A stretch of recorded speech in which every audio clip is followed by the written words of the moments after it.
Welcome to the honeycomb bee earring tutorial. So I'm just making a few different pairs of the honeycomb in different sizes. So I'm just resizing, which you can do. You can make bigger or smaller, do whatever you like.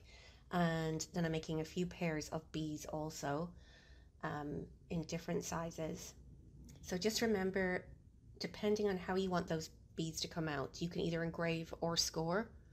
But if you don't want them to be too scorched, depending on the kind of wood you're using, you can bring the power down and put the speed up. So that will, decipher how they turn out. And then send to print. And just remember, never leave your Glowforge. So this is my second time making this video. I made a really nice one and I messed it up. So you'll notice that my honeycombs are already filled, but I'm going to do it again. Okay, so I'm going to pretend that they're not filled and I'm going to do it again. So I'm using tape, just packaging tape. I'm going to pretend that the masking tape is still on, okay? So leave your masking tape on if you're using proof grade. Then this is the UV resin I use. I get it from Joanne Fabric. I have gold flaky things. So I've already put those in because you don't want to see me do that. It's a mess. Oops. I took off the whole thing. See, this is going well. Okay, so I'm going to squeeze in some resin. I'm not going to put in very much, obviously, because this is already filled. And I also use this. These are Brusho powder paint thingies. So I'm going to use a tiny bit of that. You don't have to use that. You can use acrylic paint. You can use anything. But it's just to give it a little bit of a, the color of honey. I'm using orange. But you can use anything. And you don't even have to do this part. You could just leave it clear and gold. And you can just see, I'm just mixing. I'm going to put some more resin in. And this little acrylic, no, it's not acrylic, Maria. It's silicone pory thing. This was a set. This came in a set of 3 from the Dollar Tree. They have a lot of silicone products that you can use to work with resin. And they're just from the Dollar Tree. It's amazing. Gotta love the Dollar Tree. So I'm just stirring it all up and you can see it looks kind of a little bit like honey, maybe. Okay, so I use a syringe sometimes, but this time, because I'm guessing that maybe not everybody has syringes, and please don't ask me why, it's a really long story and involves a cat. So all I'm doing is I'm using this hook from Cricut, and you see that? I'm just scooping a little bit of it onto, and it's just dripping, you see that? I'm just scooping it on to this, and I'm literally, obviously I would leave this down, but I just want to show you that I literally just drop it in like this. Can you see that?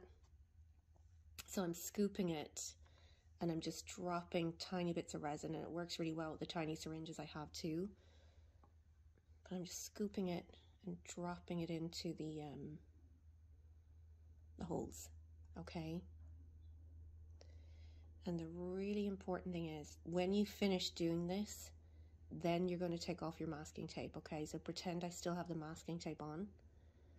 So you're going to wait until you have these filled, and then you're going to take off the masking tape. And the reason why you're going to do that is because you don't want the UV resin or any resin to harden with that tape still on it. And if you've dripped resin over the paper, it's going to harden with the resin and you will never get it off.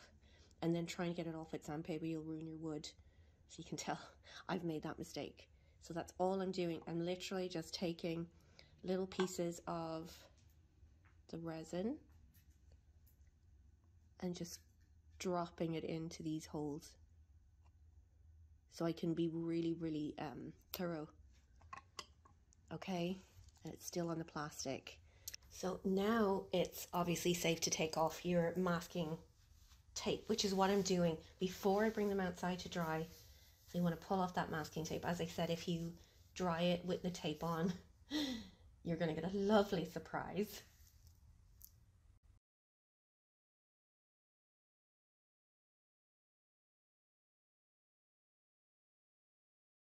And on the plastic, I just leave them outside. I keep saying plastic, it's not plastic, it's packaging tape. I'm sorry. It's packaging tape, it's packaging tape. So I just bring it outside and I leave it in the sun. I do have one of those little UV curing lights, but I don't find it as great as using the sun. So while my honeycombs were curing in the sun, what I did was I just, scraped the paper off my little bees, and I kind of colored them in a little bit sometimes. I just put some yellow alcohol ink on their bodies, um, just to give them a little bit of color. You don't have to do that. Sometimes I leave them plain, totally up to you. But I also like to, I have this little Wink of Stella brush that I like to use that I got in I think Michael's, and I just get it in gold, and I like to just put a little gold on the bees so they're kind of, you know, glittery, because I like that. So what I like to do then is to flip my earrings over in the sun, um, just so you can cure the back while you still have the masking or the, the packaging tape on it, and that usually works really well. And there's my beautiful bees. You can see they're a little bit yellow, and have a little gold sparkly finish to them, but totally up to you. You can just leave them whatever way you prefer. So I've pulled off the masking tape, and that's pretty much the finished product.